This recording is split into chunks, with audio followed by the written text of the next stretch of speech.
Muito boa noite, estamos começando mais um programa Canal Aberto aqui na PUC TV, na NET, Canal 20, também pela internet. Nós vamos falar sobre política aqui no programa Canal Aberto, aliás, não é novidade. A novidade hoje é que nós vamos falar também de habitação aqui no nosso programa. Para participar conosco, além do meu companheiro Ulisses Aécio, nós convidamos o presidente da AGEAB, ele que também já foi prefeito, político experimentado, já ocupou vários cargos dentro da vida pública e vai conversar com a gente aqui sobre habitação e também sobre política. Vamos discutir as eleições aqui no programa Canal Aberto. Luiz Estival, mais uma vez é um prazer receber o senhor aqui. Um prazer todo meu, João, Ulisses, estar aqui mais uma vez, falando um pouco de política, do trabalho, agora à frente da AGEAB, Agência Goiana de Habitação, discutindo aí, eu acho que assuntos importantes para o telespectador e dizer que a gente está aqui junto com vocês. Tá certo. Ulisses, boa noite. Boa noite, João Silvestre. Boa noite especial para você, telespectador do programa Canal Aberto aqui na PUC TV e também para o nosso entrevistado, Luiz Estival, que foi prefeito de Nova Veneza e é presidente da AGEAB. Pois é, eu vou começar falando aqui do programa de uma festinha de aniversário que nós tivemos em família essa semana. Meu irmão José Silvestre fez aniversário, vários amigos presentes, a família, enfim, presente. Mandar um abraço lá para a Tereza, para o Severiano, né, a esposa dele, a Tereza. Todos estão nos assistindo aqui no programa Canal Aberto. Mas, Luiz Estival, interessante que o senhor foi prefeito de Nova Veneza, não é isso? Nova Veneza. Por 2 ou 3 mandatos? Eu fui um mandato de vereador, presidente da Câmara, fui vereador novo com 21 anos de idade e depois eu fui eleito prefeito com 26 anos de idade. Na época, o prefeito mais jovem de Goiás e do Brasil.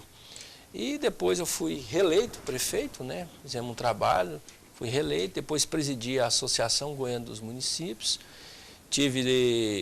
Eu tive na diretoria da Goiás Turismo e hoje eu estou presidindo a Agência Goiana de Habitação, a AGEAB.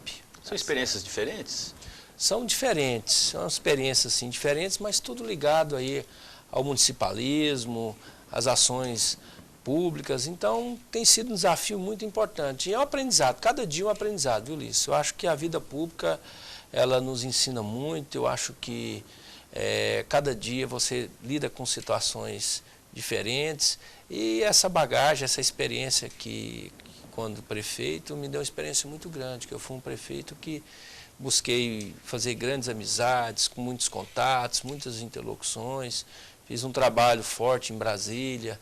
E a GM também, ela me proporcionou aí ter uma interlocução muito forte em todo o estado de Goiás. Você foi presidente da GM também, né? Da GM. Associação Goiana dos Municípios. Então foi um momento importante. Eu tive muitas experiências positivas, contato direto com os prefeitos, lidando direto com os problemas de cada município, cada região do estado. Então acho que é muito importante. Eu acho que isso, o meu currículo, ele tem cada dia um aprendizado, e eu sempre fiz política desde de criança, e faço política com amor, trabalho na vida pública com dedicação, gosto do que eu faço, então acho que isso é importante, porque se o homem público, se não gostar do que faz, aí realmente não vai funcionar, né? Agora, o que eu tenho notado é o seguinte, a AGEAB, ela tem sido uma empresa, uma agência mais social, né? O trabalho dela é voltado mais para o social na área de habitação, não é isso? Para o social. Ela tem um papel importante na implementação dos programas sociais aí, de habitação de interesse social do governo de Goiás. Então ela tem essa responsabilidade, ela trabalha nesse sentido, para implementar aí a questão da habitação, construção de casas, parceria com o município, reforma de casas, programa de regularização fundiária, programa Casa Legal, que é entrega de escrituras, e tudo é feito em parceria com os municípios, com entidades, e ela hoje está presente nos 246 municípios. Então o papel hoje da AGEAB no governo de Goiás é esse papel de implementação e execução dos programas de habitação. E hoje nós temos trabalhado muito. Hoje a AGEAB, ela tem uma importância muito grande, é uma agência conceituada, é uma agência que tem todo um legado, toda uma estrutura. Eu assumi aí ela a todo vapor, trabalhando, e o ex-presidente, eu quero fazer uma referência do trabalho dele, o ex-presidente Marcos Abrão deixou um legado muito importante para a AGEAB. Eu acho que esse legado capacitou, credenciou a GEAB hoje a ela atingir esse nível de satisfação, de trabalho, de resultado aos municípios. Um dos grandes problemas da população brasileira, ou então alguns dos grandes problemas, é em relação ao transporte, saúde, educação e a moradia. O senhor acha que nessa última década houve uma evolução em relação à oferta de moradia, de habitação para as populações carentes? Ou o senhor acha que ainda foram passos tímidos, tanto em relação ao governo do Estado quanto ao governo federal? Eu acho que nós avançamos muito nisso. Eu tiro por experiência. Quando eu fui prefeito, no primeiro mandato meu, era assim muito tímido a questão de habitação. Existia uma demanda muito grande, então era muito tímido, a gente tinha muitas dificuldades. Então, o governador ele tem uma sensibilidade muito grande, o governador Marconi, uma sensibilidade muito grande. Então, o governador ele investiu muito nos programas de moradia no Estado. Hoje, o Estado de Goiás hoje, ele se destaca na construção de casas, é um Estado aí que tem ofertado unidades habitacionais em todos os municípios goianos. A GEAB está presente, existem parcerias de concreto. Então, hoje a gente constrói uma etapa de casa, já estão programando outras unidades e assim está acontecendo essas ações em todo o Estado. Agora, o pobre mesmo, aquele mais humilde, ele está tendo acesso a essas casas? Tem acesso. Inclusive está tendo acesso. Qual que é o perfil das pessoas mais carentes? Qual que é a renda que precisaria para ter uma casa? E qual que é o procedimento para se adquirir uma casa? O procedimento é o seguinte, a pessoa tem que morar no mínimo 3 anos, né, no município, 3 anos. Em qualquer município? Qualquer município. No qual você estabelece um convênio com o município e no mínimo tem que estar morando 3 anos aqui no município, tem que comprovar isso. Tem que ter uma renda até R$ 1.600, até R$ 1.600, e tem que ter os critérios também sociais, isso aí, os filhos, casal, então tem toda uma logística aí dentro desses critérios sociais. Presidente, antigamente as casas, moradias não eram dadas de graça, ou seja, a pessoa ia lá, se cadastrava tudo e ganhava, mostrava que era carente tudo. Como é que é a política habitacional hoje no Brasil e em Goiás? As casas, ou seja, essas unidades não são dadas de graça, ou são dadas de graça também? Como é que é? Existem várias parcerias. Hoje a parceria que está acontecendo bem forte hoje no estado de Goiás, nós temos a parceria, nós unificamos o programa. O governador teve uma sensibilidade muito grande. Nós unificamos com o governo federal o programa Minha Casa Minha Vida, e o ex-presidente trabalhou na consolidação, na formatação dessas ações, de integrar os 2 programas, unificar o programa Minha Casa Minha Vida com o programa Cheque Mais Moradia do governo de Goiás. Então, uma casa que ela custaria, naquele momento, o governo de Goiás entrava com 20 e o governo federal com 10, isso em municípios menores, né? Em municípios maiores, o governo federal ele entra com uma parcela maior. Então, isso condicionou o Estado a ofertar aí mais unidades habitacionais para o povo goiano.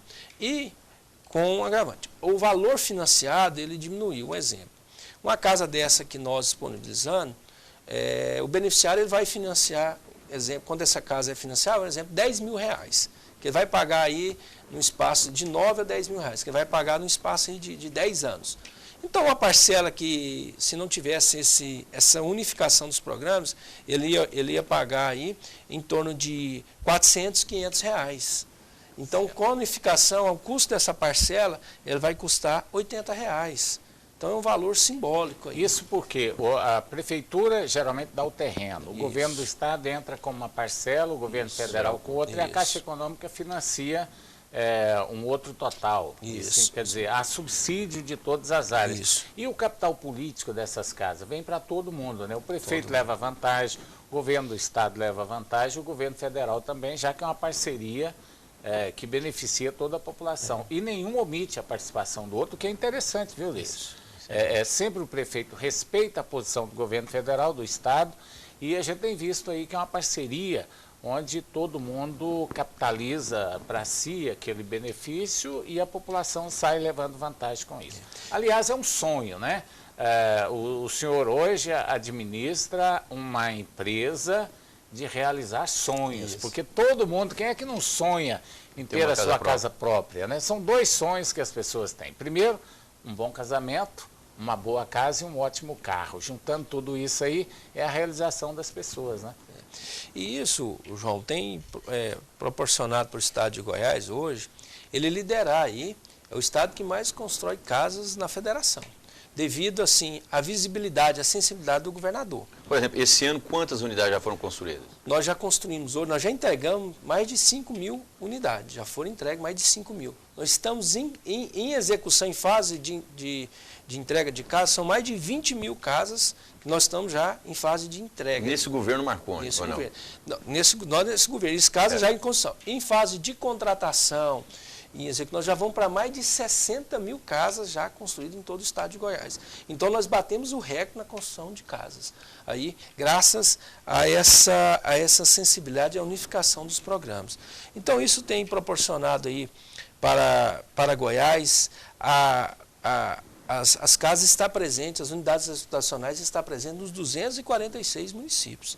Então hoje o município que você chega, você vê lá um conjunto de casas construídas. E o entusiasmo é tão grande, viu, João, igual você falou, porque o entusiasmo da casa própria ela é tão grande, é uma máquina de sonhos que nós estamos entregando a etapa de casa, o governador está inaugurando, e assim o prefeito entusiasmado já comprando áreas para, talvez, já fazendo parceria direta. Nós temos também uma parceria direta com o município, entra com a área, e nós entramos com subsídio, nós damos um valor até R$20.000, e o município entra com a mão de obra, e também construção tem acontecido. Aí então, vai favorecendo, por quê? Porque a união de todos acaba fazendo com que o custo de uma casa, que ficaria aí, talvez em 80, 100 mil reais, vai cair para 40, 50 mil reais, não sei se é esse o valor. Mas nós vamos perguntar para você, daqui a pouquinho, nós vamos para o intervalo, nós vamos saber como é que é feito esse processo, como que as pessoas podem ainda entrar dentro desse processo, qual o caminho para você adquirir uma casa própria através da AGEAB. Daqui a pouco, depois do intervalo comercial.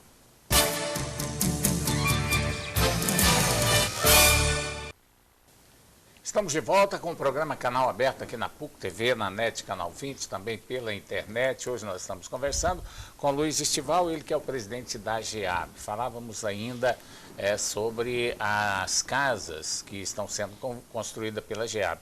Agora eu quero saber do senhor, Luiz Estival, a zona rural também é beneficiada com esses programas? Também é atendida a zona rural. Nós temos aí parcerias com várias entidades, com vários movimentos aí, que no qual também é atendido a zona rural, o pessoal que mora aí no setor rural. Então são várias construções que nós temos atendido, também em parceria aí também com o governo federal. E também não só construção, mas também o programa Cheque Reforma, né? Que nós também atendendo reforma de casas. Então tem sido um programa, inclusive essa ação nossa nós tem sido premiada. Goiás hoje ele tem se destacado nessas ações aí da construção de moradias, tanto é que recentemente eu fui escolhido aí como diretor do Centro-Oeste, né, das Coabs, todos os secretários de Coabs, e nessa escolha foi pela referência que Goiás tem. E Goiás hoje se tornou uma referência para outros estados. E também internacionalmente. Nós temos exportado essa experiência nossa para outros países. Agora, Luiz, como é que uma pessoa pode, por exemplo, o cidadão que está morando aqui em Goiânia, que ainda não foi contemplado, ele pode fazer inscrição? Como que é feita as inscrições? São temporárias ou é frequente? Nós temos uma preocupação muito grande. Nós só abrimos inscrições quando o empreendimento está contratado e vai iniciar as obras. Porque no passado se especulava muito. Mandava fazer as inscrições e criava aquela expectativa, aquela falsa expectativa. Expectativa e pressão 30, também. 40 mil pessoas esperando, né? Sem expectativa. Era aquela. Então nós temos na formatação que foi feita, então só inicia as inscrições quando o empreendimento está contratado e as obras vão iniciar. Como é que é a demanda? Qual que é a demanda hoje em Goiânia? Por exemplo, o senhor falou que, em Goiânia não, em Goiás, o senhor falou que a pessoa deve ter até 1.600, né? Isso, reais por mês. geralmente essas pessoas que têm até 1.600, elas vão à AGEAB e fazem suas inscrições, não é?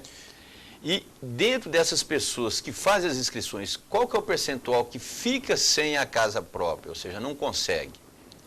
Hoje, Ulisses, é o seguinte, essas inscrições, o procedimento é assim, nós temos a parceria, exemplo, com os municípios, os convênios são firmados com os municípios. E o que acontece? As inscrições, elas ficam, no caso dos municípios, elas ficam a cargo das prefeituras, fazer as inscrições. Então, faz uma triagem. Faz um cadastro, né, passa para a área social, ela manda esses cadastros para a GEAB, a gente valida esses cadastros, nós temos todo um programa que faz toda a checagem desses dados. Já dá quantidade certinha para vocês, não? Ou vocês vão fazer uma triagem também lá? Geralmente, quando passa esses cadastros, a gente passa, e quando é com a Caixa, geralmente tem alguns cadastros que não passam, né? Certo. Aí a gente vai... O próprio sistema vai fazendo rodízio, vai eliminando quem está apto. Então, tem uma série de critérios nesse sentido. E outra situação é que a demanda hoje é uma constante aqui em Goiás, porque hoje Goiás vive um momento econômico muito bom. Então, nós temos atraído pessoas de outros estados vir para o estado de Goiás, para vir trabalhar. Um exemplo, ferrovia, muitos empreendimentos, indústrias chegando. Então, isso atrai pessoas de outros estados. Positivo ou negativo isso? O lado da economia é positivo, o déficit nosso, hoje nós estamos no déficit de 160 mil unidades de construção. Então, esse déficit é graças à questão da economia, que Goiás vive um momento muito bom, a economia movimentando, então gera demandas.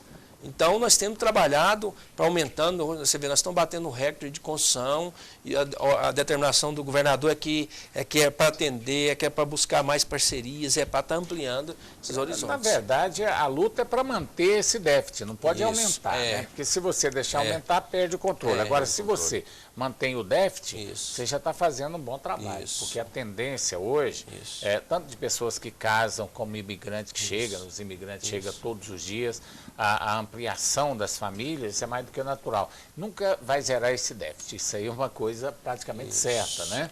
Você pode até manter um nível um pouco maior ou menor. Agora, o que eu acho interessante é que esse trabalho da GEAB, porque ele é constante, né? A GEAB tem sempre, muito tempo, vem trabalhando, vem atuando nessa área.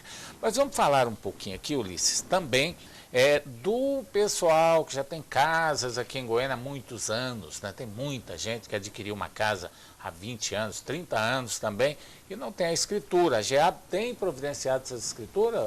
Tem também.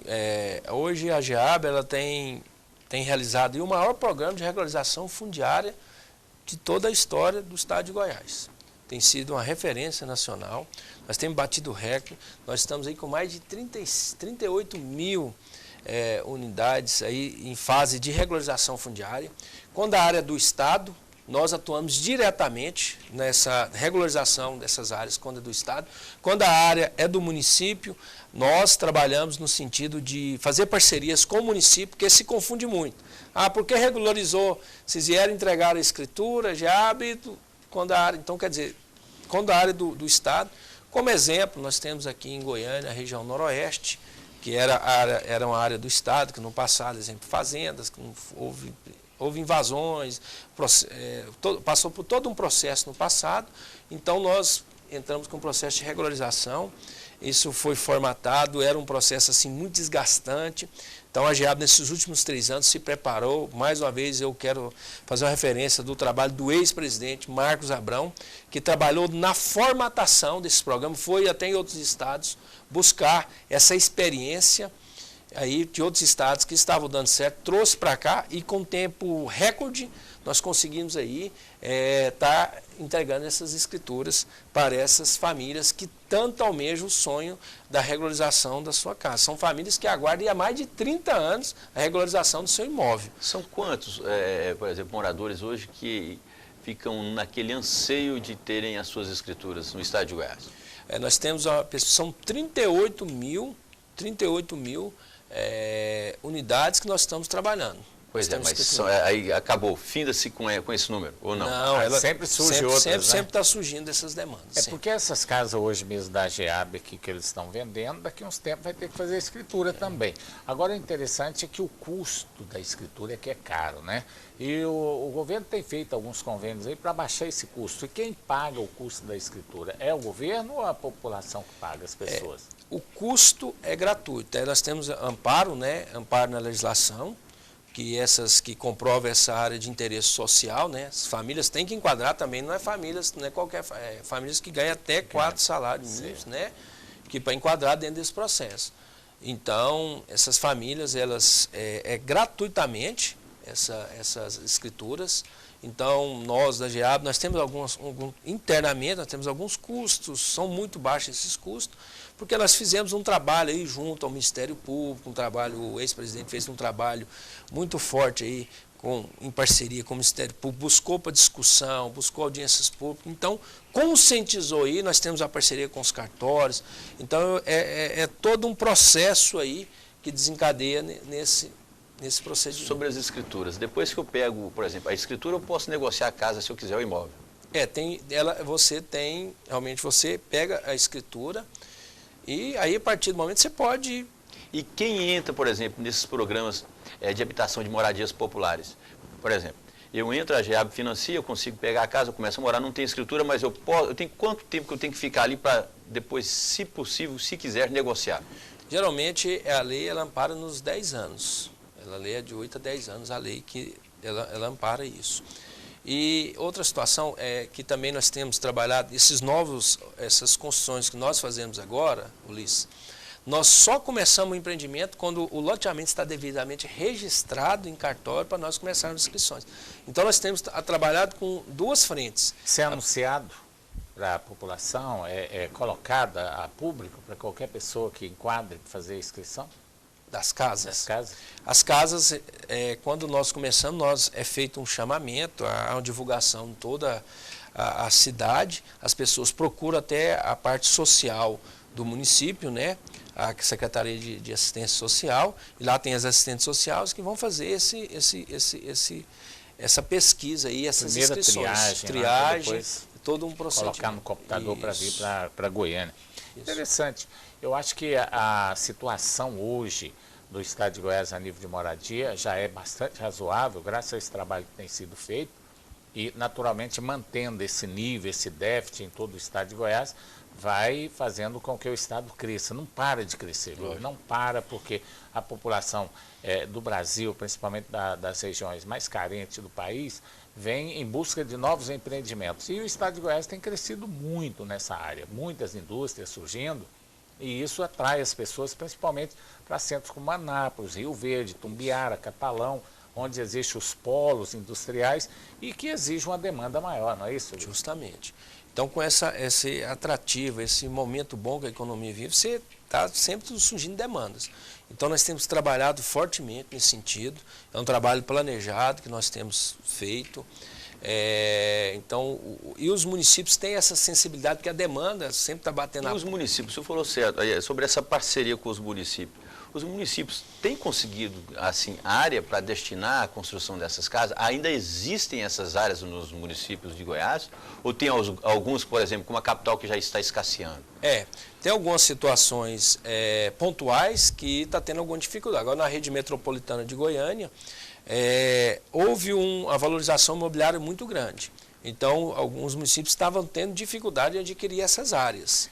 Tem municípios pequenos que não têm verba sequer para administrar o município. Ele não dá conta de comprar área, né? Esse aí é um caso que a gente tem que ver com o Luiz depois. Agora, tem cidades que, quando se faz um loteamento, a própria prefeitura já exige ali 10% do loteamento para poder liberar. Então já tem aqueles lotes que ficam à disposição para esse tipo de trabalho. Mas tem municípios como Santo Antônio, Itaúsu, Taquaral, Itaguari, que não tem condições de comprar, porque às vezes 10 alqueires de terra é o valor da arrecadação total do município no mês. Então fica difícil para fazer esse tipo de investimento. Mas nós vamos para mais um intervalo comercial, daqui a pouco estaremos de volta falando de política aqui no programa Canal Aberto.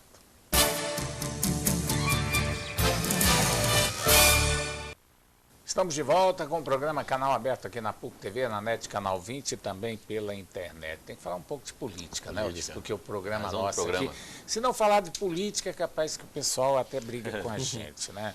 Luiz Estival, o senhor é afiliado ao PSDB? Ao PSDB. PSDB. Marconi Perillo, define quando se vai ser candidato ou não? Acho que o governador tem trabalhado e o governador tem uma experiência muito grande.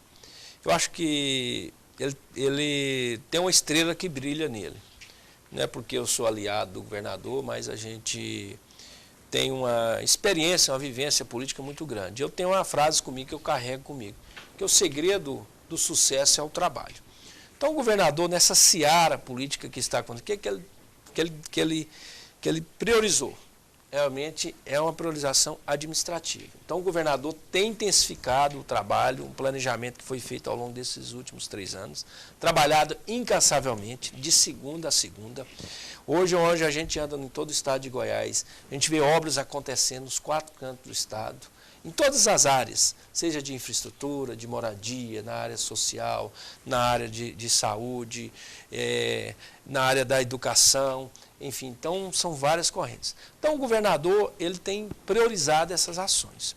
Então o momento político está chegando, as definições, eu acho que quem planta colhe, o governador está plantando uma semente positiva de trabalho, a gente acredita muito no seu trabalho e ele tem demonstrado isso com muita firmeza. Mas ele tem prioridade, uma agenda muito intensa de ações, de resultados. Eu vejo um otimismo muito grande em relação às pessoas que trabalham no governo, principalmente os auxiliares do governador Marconi Perillo, em relação à execução de obras em Goiás. O senhor acha que Goiás hoje, proporcionalmente, ou seja, assim, na sua importância também, é o estado que mais executa obras em todo o país, ou o senhor acha que tem outro estado que esteja fazendo mais do que ele? Ulisses, sem dúvida, eu afirmo sem dúvida. Eu tenho andado muito, esses últimos anos eu tenho visitado outros estados. A gente vê hoje o estado, onde nós andamos, a gente vê obra acontecendo. E vê que o governador não é fácil, o ritmo dele é um ritmo muito forte, muito intenso, uma agenda muito forte. Então é um governador municipalista, é um governador presente nos municípios, as obras acontecendo, buscando parceria, usando a sua criatividade, usando o seu desprendimento. Talvez são coisas que está difícil, mas ele busca alternativa, busca parcerias fora. O Estado está acontecendo, com toda a dificuldade que tem acontecido. Quando ele não vê a dificuldade, então ele busca incansavelmente. Por isso que Goiás hoje tem se destacado, não é por acaso. É por essa postura dele como um gestor público, que não tem medo, corajoso, desprendido, que sempre busca novos horizontes para o Estado. Então, Goiás hoje, Luiz, não tenho dúvida, é o Estado que mais constrói casas, constrói obras, e um governador, um Estado que se destaca. É uma situação, de momento, eu até concordo que o governador não deve anunciar mesmo, mas ele está anunciando que deve ser, a base aliada acredita que o governador deverá se posicionar ainda no final de maio, começo de junho. O senhor acredita que até lá ele já definiu se vai ser candidato ou não? Eu vejo que ele está trabalhando, está visitando uma agenda muito intensa nos municípios, está levando, vistoriando obras, lançando obras, enfim. Então, seria uma pré-campanha? Não, eu acho que a determinação que o governador nos deu é de trabalho. Todas as reuniões administrativas que nós tivemos, o governador a todo momento é focar na parte administrativa. O senhor vê a disposição dele de ser candidato à reeleição? Porque a gente ouve aí por parte de alguns analistas que ele pode lançar outros nomes, inclusive o próprio presidente da OAB, não é? Henrique Tiburcio é um dos nomes cotados aí. Ou o senhor acha que ele deva ser de fato o candidato para disputar com o Gomide, com o Iso, com o Friboi ou com o Vanderlan? Eu vejo naturalmente, nós temos o governador como nosso líder, né? O governador é o líder, é o governador que tem trabalhado, a gente acredita no seu projeto. Então eu particularmente, é uma opinião própria, eu acho que o governador deve ser candidato, tem que ser candidato. Não porque de aliado, mesmo porque eu acho que a experiência que o governador tem, o Estado está dando certo, as coisas têm acontecido com dificuldade, com todas as dificuldades, o Estado tem crescido. O Estado de Goiás hoje é uma referência Então, acho que o governador tem todas as credenciais para ser o candidato. Mas eu acho que ele está esperando a hora certa, o momento certo. Eu acho que tudo tem a hora certa. O governador é um homem inteligente, um homem de visão, um homem que tem uma visão de futuro, então tem uma inteligência muito grande. É um homem trabalhador. Então eu acredito na hora certa, ele vai definir. E a hora a gente sabe aí que está próximo já, então tudo tem. Ulisses, o que eu acho interessante é o seguinte, quando se fala em outros nomes da base aliada para disputar o governo, fala-se assim timidamente.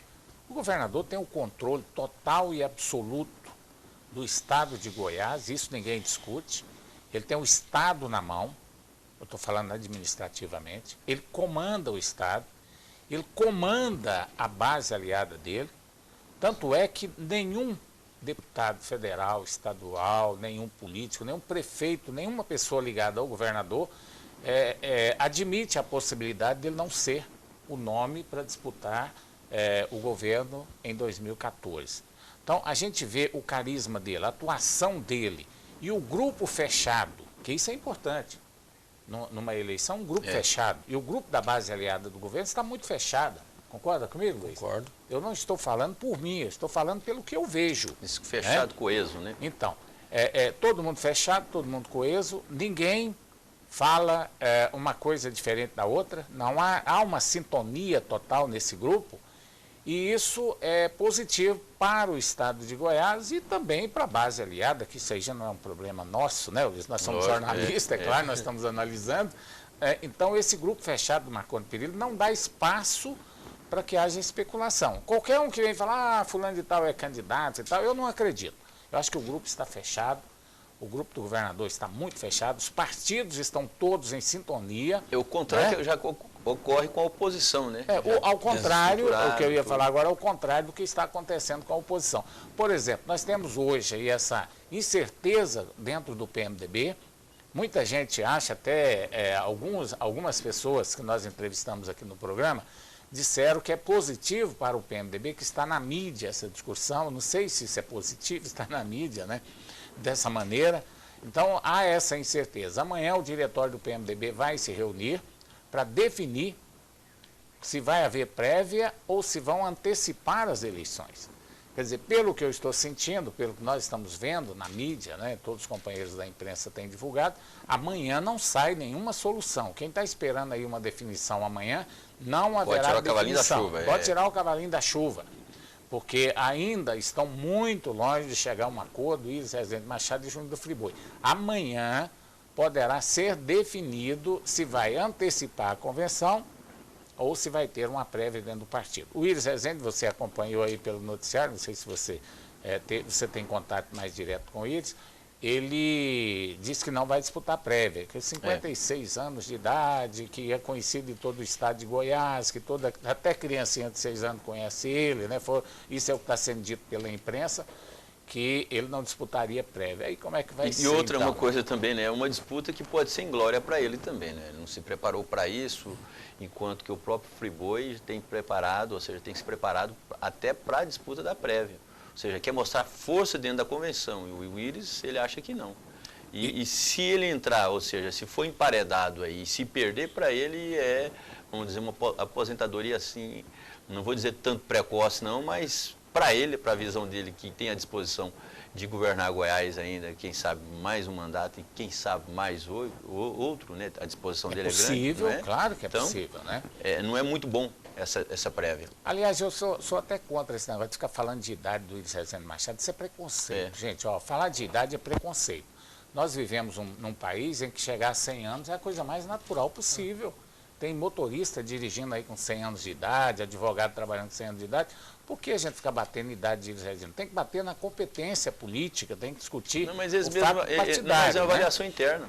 Existe essas avaliações. Partidário. Né? Agora, a avaliação interna realmente tem. Agora, o que eu acho interessante é que, quando ele faz essa colocação, é preciso que a gente reveja um pouquinho a história política, porque o Iris tem realmente um passado de muitas vitórias no estado de Goiás, mas ele vem aí de 3 derrotas consecutivas, justamente. Uma para senador, 2 para governador, e também o candidato dele perdeu 2. São 5 derrotas consecutivas para o grupo da base aliada do governador. Então, eu acho que o momento, eu penso que o PMDB deveria estar unido agora com o objetivo de ganhar o governo.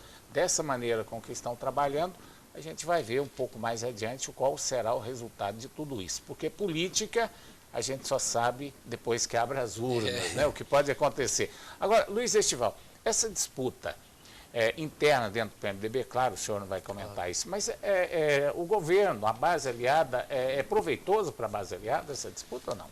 Nós estamos focando muito a base aliada, o governador, toda a equipe, nós estamos focados em resultado, em trabalho. Eu acho que você vê que a gente tem a todo momento, nós temos buscado aí trabalhar, buscar um resultado, levar um trabalho a todo o povo goiano, a todos os municípios.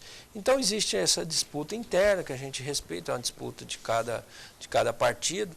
Então a gente está focado muito nessa parte hoje de cumprir o nosso papel, de fazer bem feito. Então o governador tem focado muito nesse sentido. Então isso, eu acho que essa disputa interna, eu acho assim que eu vejo que o governador tem sofrido muito, porque enquanto outros estados, muitos se unem para ajudar o estado, talvez a gente pode, eu falo assim, quando a gente tem mandato, o processo político, eu quero construir no sentido seguinte, essa disputa que está acontecendo internamente poderia, assim, parlamentares de outros partidos, está somando as forças, focando no Estado, né? No Estado. E o governador tem trabalhado nesse sentido. O governador tem tido um comportamento republicano. O governador tem atendido, a ordem que ele tem é para atender todos os municípios, todos os prefeitos, independente da cor partidária. Então ele tem tido uma relação assim, administrativa e republicana com a presidente Dilma. O senhor tem alguma informação em relação a se o governador vai poder ajudar, ou tem algum projeto no sentido de auxiliar a Prefeitura de Goiânia em relação ao problema do lixo em Goiânia? Vamos fazer o seguinte, nós vamos para mais um intervalo comercial, daqui a pouco você vai responder essa pergunta aqui no programa Canal Aberto.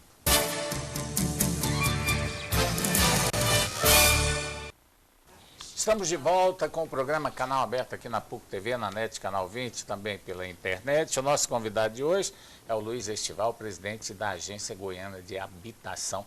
Você perguntava sobre se ele sabe se há alguma disposição do governador Marconi Perillo em auxiliar o município de Goiânia em relação ao recolhimento do lixo. Goiânia hoje está assim, praticamente tomada pelos lixos. E parece que eu ouvi alguma coisa assim, não sei se o senhor já está no governo. Eu acompanhei pela imprensa, agora na última sexta-feira o governador teve uma reunião com o prefeito, né?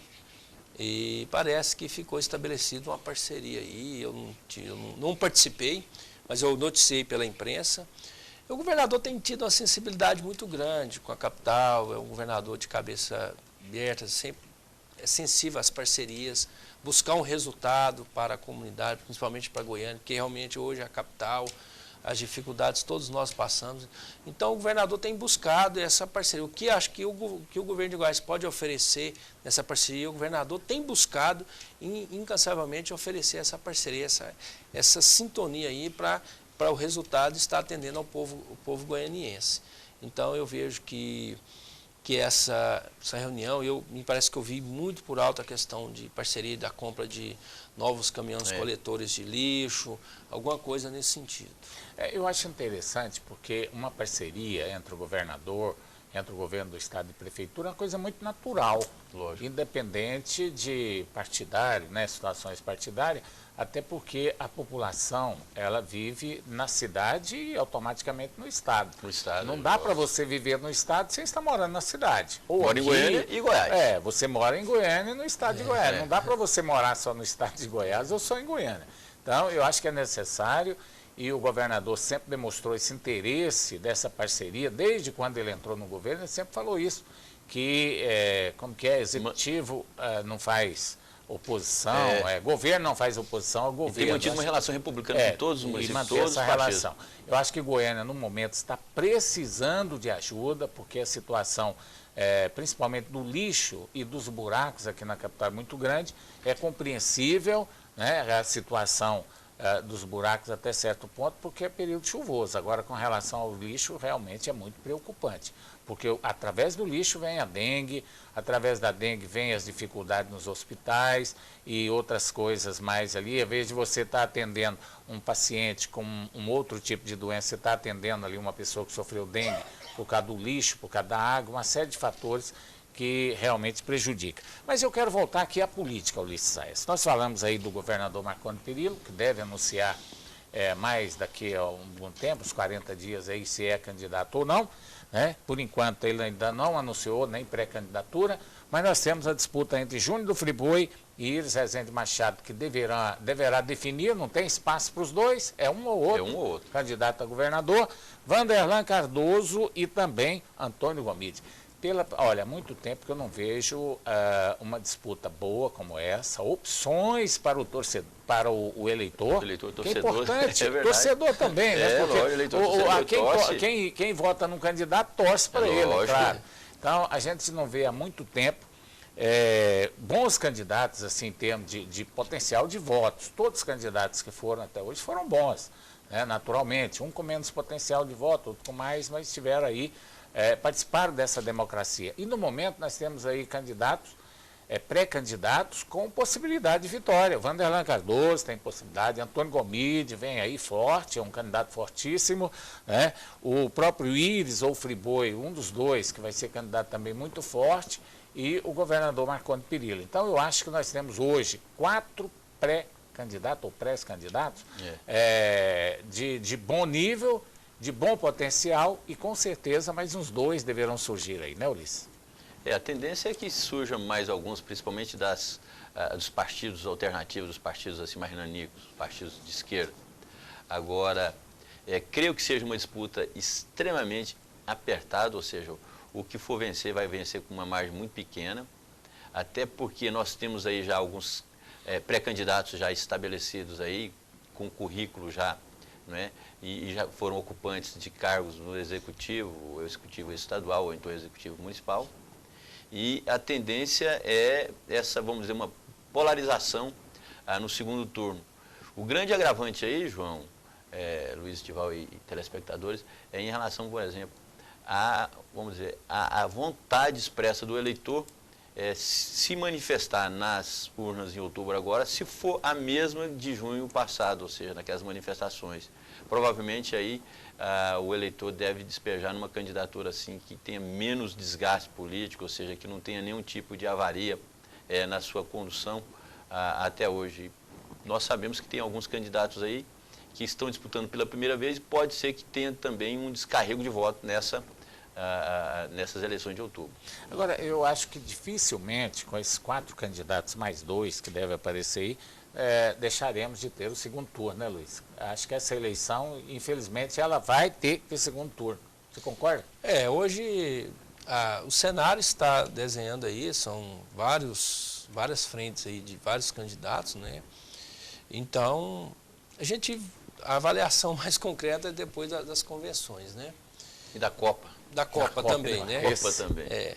Mas a expectativa nossa é que eu vejo que eu acho que essas definições aí vai fazer o retrato realmente, o retrato que vai ser, nós vamos ter primeiro ou segundo turno, esse desenho, esse amaranhado que vai acontecer nos próximos dias e meses aí. Você falou de Copa, Ulisses Saez, mas vai ser um negócio muito interessante, porque o assunto principal vai ser a Copa, mas a política vai ficar ali misturada, quer dizer, emparelhada. Vamos fazer campanha na rua, vai andar na rua até meio-dia, vai ter o jogo tal hora, então vamos parar todo mundo, assiste o jogo da Copa e depois vai ter que sair pedindo voto. Porque se deixar para depois da Copa, dependendo do resultado dessa Copa do Mundo, eu já falei, aliás, o programa aqui foi um dos primeiros a falar, né? Que a Copa do Mundo vai ser fator decisivo nas eleições de 2014. Nós abordamos esse assunto aqui em primeiro lugar, falando que ela seria decisiva. E eu ainda continuo achando que vai ser decisivo. Se o Brasil ganha, a euforia da população vai beneficiar o governo, sem sombra de dúvida, os candidatos do governo vão levar vantagem com isso. Agora, se perder, a oposição vai crescer porque vai ter mote de campanha, né? Aí vai começar a criticar e vai pegar o embalo da Copa. o quadro poderá ser bem diferente. Agora, a única coisa que eu espero, Luiz Estival e Luiz Saes, é que as manifestações, se ocorrer, a maioria estão apostando que vão ocorrer, seja mais tranquila, seja pacífica e que não tenha violência, porque a violência é terrível, né? E outra coisa, João, a gente tem que estar muito atento, porque o processo político ele é sério. Então eu acho que nós estamos aí decidindo o destino do nosso Estado, do nosso país, nos próximos 4 anos. Então o instrumento que nós temos aí é o voto, é avaliar as propostas, o resultado do trabalho, tudo isso. Então a gente tem que ter muita atenção nisso. Não é porque eu sou político, não é por causa disso, eu acho assim, o voto ele é sério, então a gente tem que ter muito esse equilíbrio nesse sentido, para que no momento ele não deixa influenciar aí o futuro dos próximos anos. Justamente isso, o próprio eleitor deve tomar muito cuidado, ou seja, ele não deve procurar misturar Copa do Mundo com eleições de outubro, não. Tem que saber diferenciar as duas coisas, né? Porque você não pode votar com o chute do Neymar na trave, né? Tem que votar com o voto na urna. Tudo indica que seja na trave, né? Agora, eu só quero fazer uma ressalva aqui, Ulisses, porque tem muitos companheiros aí, muitos jornais, televisão, rádio, notificando uma possível candidatura solo de Ronaldo Caiado. Eu quero deixar claro aqui para o eleitor que está nos assistindo. Ao governo, né? Ao governo. Não, a senador. Senador. Não há a menor possibilidade de um partido lançar um candidato a senador de maneira solo. Para ele ser candidato ao Senado, eles têm que estar coligados com um partido que tenha candidato a governador e vice-governador. É obrigatório a chapa completa. A coligação tem que lançar um candidato a governador, um candidato a vice e um candidato a senador. Se o Ronaldo Caiado quiser sair solo, ele vai ter que lançar um candidato a governador pelo DEM, um candidato a vice-governador pelo DEM, e aí sim, o pessoal pode ficar até de corpo mole, não pedir voto para ele pedir só para senador. Então ele precisa de uma coligação com vice e com governador para ser candidato. Então não tem essa de solo, aí vai ser candidato solo, dá assim a impressão que ele pode sair sozinho pelo DEM. Isso. Não pode. A legislação exige chapa completa. Governador, vice-governador e senador, sem esses 3 cargos não há a menor possibilidade de um candidato sair, tá certo? Lógico. E o pior... Agora, o grande problema é o seguinte, que ele lançou, o governador Marconi Perillo teve como candidato a vice-governador Zé Eliton, que era do mesmo partido que o Ronaldo Caiado. Ou seja, o Ronaldo Caiado se absteve ali de presenças em palanque, de dar depoimento próprio, pedir voto para o Marconi Perillo. Pode ser que haja um acordo também nesse sentido, né? Que ele seja candidato Tem que conversar muito, né? Vai ter que conversar muito, o que nós não podemos fazer mais, viu, Ulisses? Porque o programa chegou ao final. Infelizmente, passou rápido. Eu quero agradecer o Luiz Estival, presidente da GEAB, já veio aqui pela 2ª vez. Antes ele veio como presidente da AGM, agora veio como presidente da GEAB. Foi muito bom receber o senhor aqui, foi um papo gostoso. Obrigado por ter vindo. Obrigado, João Silvestre, obrigado, Luiz Saers, obrigado a todos os telespectadores. É um prazer muito grande vir aqui sempre. A gente sabe que aqui está discutindo os rumos do nosso estado de Goiás, falando da política, do trabalho. No trabalho eu vim aqui mostrar um pouco do trabalho que o nosso governo tem feito, tem trabalhado incansavelmente em prol do povo goiano, trabalhando com resultado, focando em obras, em benefício para o povo goiano. O governador tem tido esse zelo. Então quero agradecer essa oportunidade e deixar que eu estou à inteira disposição, parabenizar vocês por esse trabalho que vocês fazem. Realmente é orgulho para nós goianos essa orientação que vocês fazem, esse debate político. Então, desejar aqui boa sorte para nós, que Deus abençoe a nossa caminhada e abençoe vocês sempre. E uma boa noite a todos. Muito obrigado por estar aqui. Quantas vezes precisar, vou estar sempre aqui com vocês, discutindo um pouco, falando das ações nossas. Tá certo. Ulisses Aécio tem abraço hoje? Vou mandar um abraço para o Jonas Rochas, que é aniversariante de hoje, e também para o Mário Ganan e Ângela Ganan, lá do setor Coimbra. Tá certo, meu abraço a eles também. Mais uma vez, meu abraço à Tereza e também ao Severiano Silvestre, meu irmão e minha cunhada, e ao professor Eduardo, diretor-geral aqui da PUC, que está sempre nos assistindo. Obrigado pela audiência. E olha, o programa agora tem também no domingo. Esse programa, além de hoje, será reprisado no domingo a 1h da manhã, ou seja, na segunda, né, 1h da manhã, aqui na PUC TV. Eu quero deixar o convite para você estar conosco, então, na próxima segunda-feira, com mais um programa Canal Aberto. Até lá, boa noite, obrigado pela audiência.